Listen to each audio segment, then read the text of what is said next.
Indian voter के पास right to elect है, वैसे ही राइट टू रिकॉल भी होना चाहिए। अगर देश का मतदाता अपने नेताओं को हायर कर सकता है तो वो नेताओं को फायर करने की शक्ति भी उसे मिलनी चाहिए। Right to recall is a mechanism that empowers the voters to de elect a neta representative before the tenure ends if he fails to discharge his और हर ड्यूटी। सर, हम एमपी एमएलए चुनते हैं, उसके बाद अगर वो काम ना करे, अपने वादे भूल जाए, जनता से दूर हो जाए, तो 5 साल तक इंतजार करने के अलावा जनता के पास कोई ताकत नहीं है।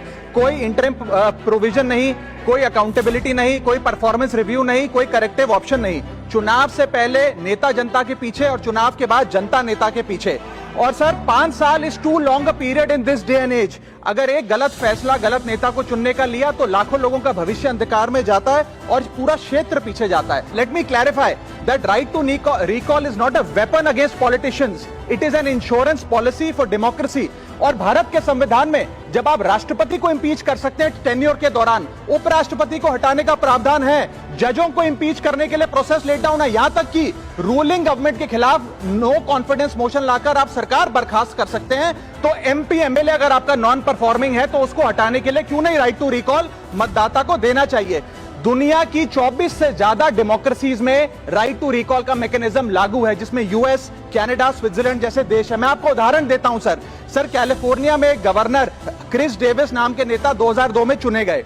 उनके कार्यकाल में मैसिव पावर कट हुए, एनर्जी क्राइसिस हुआ, बजट की मिसमैनेजमेंट और गन शूटिंग की वारदातें हुई। उसके चलते 1.3 मिलियन कंस्टिट्यूएंट्स ने एक पिटीशन साइन करके दी कि इन्हें रिकॉल किया जाए। वहां के चुनाव आयोग ने रिकॉल वोट कराया 7 अक्टूबर 2003 को, और 55% मतदाताओं ने वोट किया कि इस नेता को बर्खास्त किया जाए। ग्रे डेविस को हटाया गया और आर्नल्ड श्वार्ज़नेगर को वहां पे गवर्नर बनाया गया। सर, मैं बता दूं कि हिंदुस्तान में भी इसका प्रेसिडेंट है।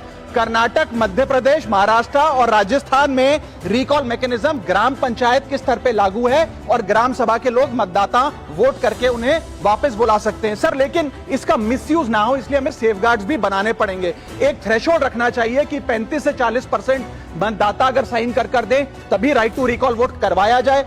नेता को 18 महीने के लिए परफॉर्मेंस पीरियड देना चाहिए, कूलिंग ऑफ पीरियड, जिसमें उसे ना हटाया जाए। स्पेसिफिक ग्राउंड्स फॉर रिमूवल होने चाहिए ताकि फ्रिवलेस ग्राउंड्स ना हो, और रिकॉल कम से कम 50% वोटों के बाद हो। ऐसा होगा तो पार्टियां भी ऐसे लोगों को टिकटें देंगी जो परफॉर्मर्स हो, ना कि नॉन परफॉर्मिंग एसेट, और भारत की डेमोक्रेसी मैच्योर होगी, सिटीजन एम्पावरमेंट बढ़ेगा, and recall will give the voter the power to fix that right now sir.